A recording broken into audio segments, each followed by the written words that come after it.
Hello दोस्तों, मेरा नाम है आयुष और आज हम बात करने वाले हैं ऐसी 5 चीज़ों के बारे में जो कि आपको किसी भी शेयर में इन्वेस्ट करने से पहले देखनी चाहिए।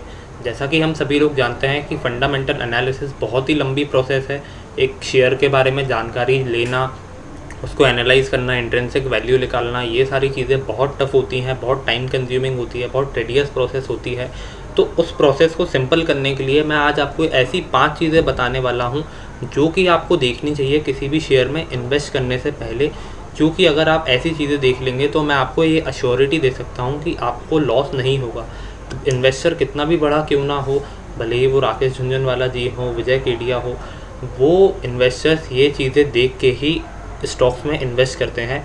तो चलिए हम वो 5 चीज़ों के बारे में डिस्कस करना शुरू करते हैं। जो पहली चीज़ है जो हमें किसी भी शेयर में इन्वेस्ट करने से पहले देखनी चाहिए वो होता है ऑपरेटिंग प्रॉफिट मार्जिन और नेट प्रॉफिट मार्जिन। इसको समझने के लिए चलिए हम चलते हैं tickertape.com पे। तो देखिए यहाँ पे जैसा कि हम देख रहे हैं, मैंने आईटी कंपनीज़ का फ़िल्टर लगा के रखा है। यहाँ पे TCS है, इन्फोसिस है, HCL टेक्नोलॉजी है, ऐसी बहुत सारी कंपनीज़ हैं जो मैंने यहाँ पे लगा के रखी हैं। तो दोस्तों, अगर आप नहीं जानते ऑपरेटिंग प्रॉफिट मार्जिन क्या होता है तो मैं आपको बता देता हूँ कि जब भी कोई कंपनी ऑपरेट करती है तो जो भी सेल्स करती है, जो भी इनकम उससे जनरेट होती है, उसमें से जब हम कंपनी की सारी कॉस्ट डिडक्ट कर देते हैं बिज़नेस चलाने की, जैसे कि एम्प्लॉय की सैलरी देना, जो भी रेंट है वो देना, वो सारी चीज़ें जब हम माइनस कर देते हैं उनकी इनकम में से, तो जो इनकम बचती है उसको हम कहते हैं ऑपरेटिंग प्रॉफिट मार्जिन। इसको हम परसेंटेज में कैलकुलेट करते हैं। तो यहाँ पे जैसा कि हम देख रहे हैं, Tata consultancy services, TCS, Infosys, HCL technologies, सबके ऑपरेटिंग मार्जिन्स यहाँ पे लिखे हुए हैं। तो TCS का ऑपरेटिंग प्रॉफिट मार्जिन 28% है, इन्फोसिस का OPM 26% है, HCL टेक्नोलॉजीज़ का OPM 25% है, विप्रो का ऑपरेटिंग प्रॉफिट मार्जिन 23% है। तो ऐसे करके हम कंपेयर कर सकते हैं कि कौन सी कंपनी अच्छी है और कौन सी कंपनी बुरी है। जैसा कि हम यहाँ पे देख रहे हैं, जो TCS है, टाटा कंसल्टेंसी सर्विसेज, उसका ऑपरेटिंग मार्जिन 28% है। अगर हम बाकी से कंपेयर करें, बाकी IT कंपनीज से, तो काफ़ी ज़्यादा है। इससे हमें पता चलता है कि ये कंपनी ज़्यादा अच्छी है। और जो दूसरी चीज़ हमें देखनी चाहिए वो होती है नेट प्रॉफिट मार्जिन, यानी कि टैक्स भरने के बाद और सारे खर्चे निकालने के बाद जो नेट प्रॉफिट जो बच रहा है, जो कि शेयर होल्डर्स का है, वो कितना है। तो 20% का है TCS के केस में, 17% का है इन्फोसिस के केस में, जो कि काफ़ी बढ़िया है। अगर हम इन सब में से कंपेयर करें तो जो TCS कंपनी है उसका जो नेट प्रॉफिट मार्जिन है वो काफ़ी बढ़िया है। तो इससे हम थोड़ा सा आइडिया लगा सकते हैं कि कौन सा शेयर अच्छा है, कौन सा शेयर बेकार है। बाकी सारी कंपनीज़ भी अच्छी हैं काफ़ी। और यहाँ पे मैंने 5 साल का एवरेज नेट प्रॉफिट मार्जिन निकाल लिया है, ताकि जो शेयर्स के फ्लक्चुएशन है, जो कि नेट प्रॉफिट मार्जिन के जो भी फ्लक्चुएशंस हैं, वो यहाँ पे पकड़ में आ जाए।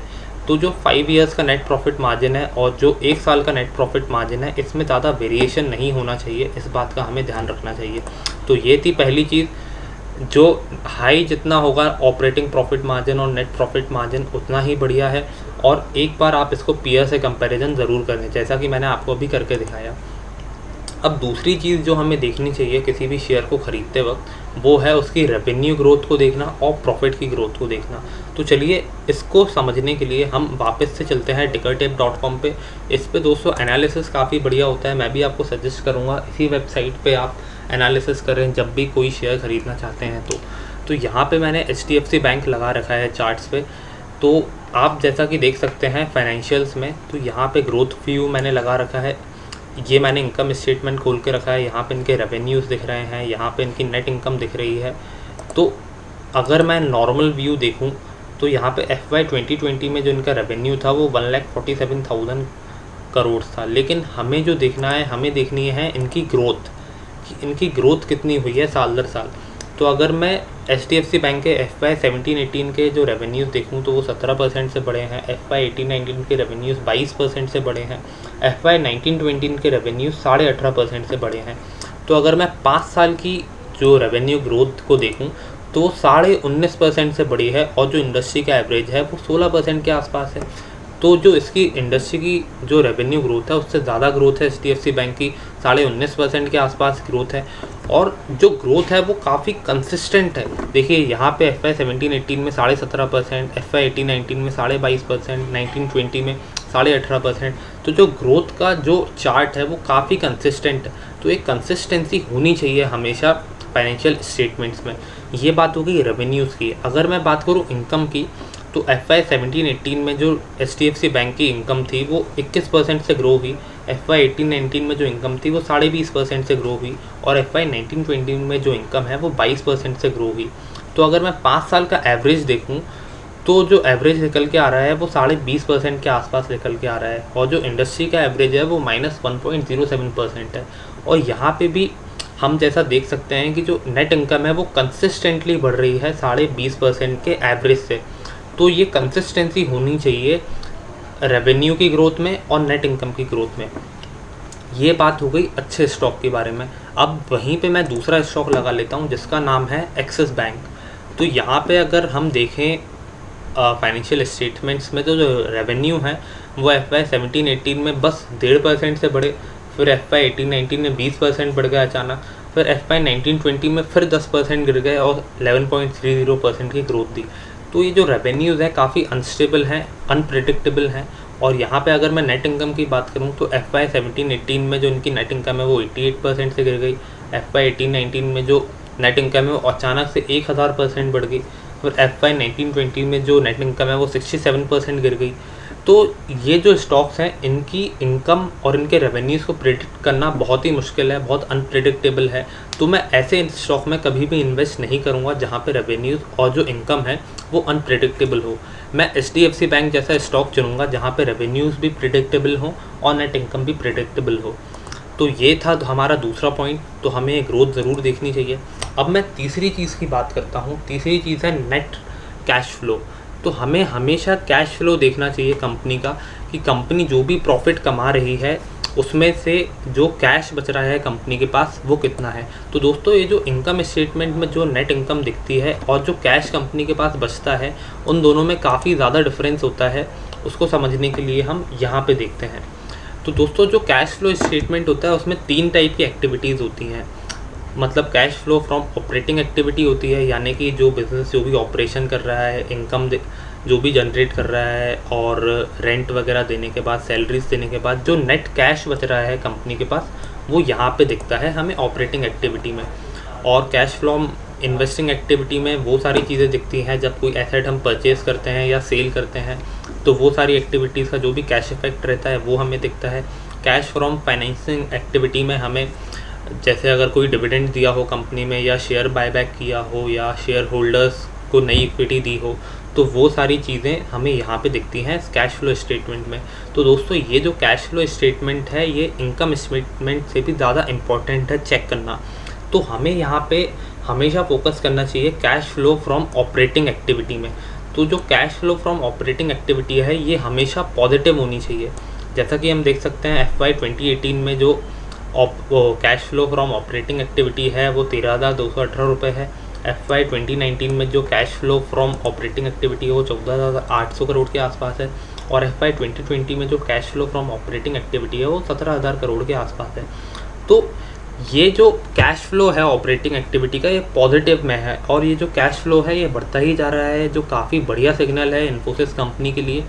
और अगर हम इन तीनों में से मतलब देखें cash flow from operating activity, investing activity और फाइनेंसिंग एक्टिविटी, तो हमें सिर्फ और सिर्फ ऑपरेटिंग एक्टिविटी के कैश पे ही फोकस करना चाहिए। और जो दूसरी चीज़ है जिस पे हमें फोकस करना चाहिए वो होते हैं फ्री कैश फ्लो। जब हम cash flow from operating activity में से कैपिटल एक्सपेंडिचर माइनस कर देते हैं तो जो अमाउंट बचता है उसको हम फ्री कैश फ्लो कहते हैं। तो यहाँ पे जैसा कि हम देख सकते हैं FY 2020 में जो कैश फ्लो है वो पॉजिटिव 17,003 करोड़ रुपए है, जो कि काफ़ी बढ़िया बात है। जो उनके जो कंपनी के कैश फ्लो है वो पॉजिटिव है, जो कि बहुत अच्छी चीज़ है। तो हमें ये चीज़ हमेशा देखनी चाहिए कि cash flow from operating activity क्या है और फ्री कैश फ्लो को भी देखना चाहिए किसी भी शेयर को ख़रीदने से पहले। अब जो चौथी चीज़ हो गई जो हमें देखनी चाहिए, काफ़ी फेमस है, ये हमें देखना चाहिए PE रेशो। लेकिन यहाँ पे मैं आपको कुछ नई चीज़ भी बताऊँगा जो आपको बहुत हेल्प करेगा शेयर ख़रीदने से पहले। तो जैसा कि आप लोग जानते हैं पी रेशो बहुत ही कॉमन है, बहुत सारे इन्वेस्टर्स हैं जो पी रेशो को देखते हैं। टीवी वाले भी हमेशा इसी की बात करते रहते हैं कि पी रेशो देखें, पी रेशो देखें। लेकिन जो एक और चीज़ यहाँ पे देखने वाली है वो ये है कि जो पी रेशो है उसको हमेशा हमें इंडस्ट्री के एवरेज से कंपेयर करना चाहिए। जो भी पीयर्स हैं उनसे हमें कंपेयर करना चाहिए और फिर हमें देखना चाहिए कि पी रेशो कम है कि ज़्यादा है, क्योंकि कुछ इंडस्ट्रीज़ में जो पी रेशो है वो ज़्यादा रहता है, कुछ में कम रहता है। तो ये चीज़ हमेशा हमें फोकस में रखनी चाहिए। अगर मैं TCS कंपनी की बात करूँ तो इसका जो पी रेशो अभी दिख रहा है हमें वो 26 का है। इन्फोसिस का पी रेशो 24 का है। HCL टेक का जो पी रेशो है वो 17 का है। जो टेक महिंद्रा है उसका पी रेशो सबसे कम है जो कि 14 के आसपास का है। तो यहाँ से हमें वैल्यूएशन के बारे में थोड़ा सा पता चलता है कि किस कंपनी का जो प्राइस है वो कैसा हमें मिल रहा है। कंपनी सस्ते में मिल रही है, महंगे में मिल रही है। और एक और चीज़ जो मैं आपको बताना चाहूँगा जो कि नॉर्मली लोग नहीं बताते हैं कि जो पी रेशो है इसको हमेशा हमें रिटर्न ऑन इक्विटी से कंपेयर करना चाहिए। देखिए दोस्तों, जैसा कि आप यहाँ इन्फोसिस लिमिटेड में देख रहे हैं, जो शेयर का क्लोजिंग प्राइस है वो 949 रुपीज़ के आसपास है। जो पी रेशो है वो 24-24.5 के आसपास है और जो रिटर्न ऑन इक्विटी है वो 25 के आसपास है। तो हमें हमेशा ये देखना चाहिए जो पी रेशो है ना वो कम हो रिटर्न ऑन इक्विटी से। अगर रिटर्न ऑन इक्विटी 25 का है और पी रेशो थोड़ा सा कम है 24 का, तो यानी कि जो डिफरेंस है पी रेशो और रिटर्न ऑन इक्विटी का वो बहुत ही कम है। मतलब ये जो शेयर है ये फेयरली वैल्यूड है। अगर मैं HCL टेक की बात करूँ वहीं पे, तो HCL टेक का पी रेशो सिर्फ और सिर्फ 17 का है, लेकिन जो इनका रिटर्न ऑन इक्विटी है वो 26 का है। तो यहाँ पे जो पी रेशो है वो बहुत कम है, लेकिन जो रिटर्न ऑन इक्विटी है वो बहुत ज़्यादा है। तो अगर मैं ऐसे कंपेयर करूँ तो ये जो कंपनी है हमें सस्ते वैल्यूएशन पे मिल रही है। तो ये जो स्टॉक है ये अंडर वैल्यूड है। तो ये चीज़ें हमें देखनी चाहिए शेयर को ख़रीदने से पहले। इससे हमें वैल्यूएशन का काफ़ी अच्छा आइडिया हो सकता है। ये बात थी हमारी पी रेशो की। अब मैं आखिरी चीज़ के बारे में आपको बताने जा रहा हूँ जो कि है डेट रेशो।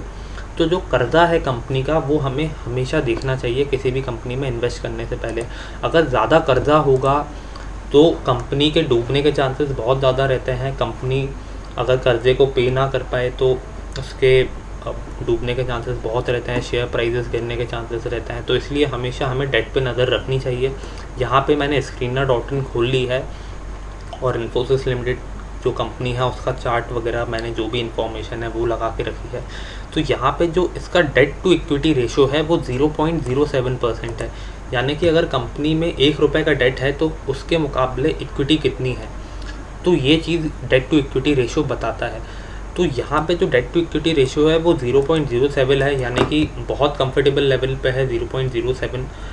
जो डेट टू इक्विटी रेशो है याद रखिएगा कभी भी हमेशा 0.5 से ऊपर नहीं होना चाहिए। ऐसा मैं प्रेफर करता हूँ। 0.5 से अगर ऊपर होगा डेट टू इक्विटी रेशो तो मैं ख़रीदना इससे अवॉइड करूँगा। और जो इंटरेस्ट कवरेज रेशो है इसको समझने के लिए दोस्तों मैं आपको बहुत ही सिंपल लैंग्वेज में समझा देता हूँ कि अगर 1 रुपये का कर्ज़ है कंपनी में तो उस कर्ज़ को चुकाने के लिए कंपनी के पास कितने एसेट्स हैं, कितने रुपए के एसेट्स हैं जो वो बेच सकती है। अगर मान लीजिए जो इंटरेस्ट कवरेज रेशो है वो 5 का है, तो यानी कि 1 रुपये के कर्ज़े पे कंपनी के पास 5 रुपये के ऐसे एसेट्स हैं जो कंपनी बेच के उस कर्ज़े को चुका सकती है।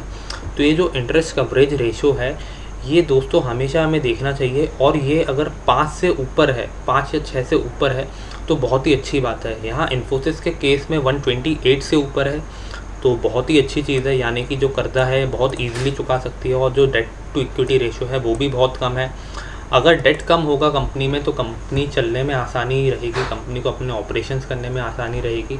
लेकिन थोड़ा बहुत जो डेट है वो चल जाता है, वो कंपनी की ग्रोथ में हेल्प करता है। तो दोस्तों ये थी 5 चीज़ें ऐसी जो आपको हमेशा स्टॉक खरीदने से पहले देखनी चाहिए। उम्मीद करता हूँ आपको वीडियो पसंद आया होगा। अगर वीडियो पसंद आया हो तो लाइक करें, सब्सक्राइब करें हमारे चैनल को।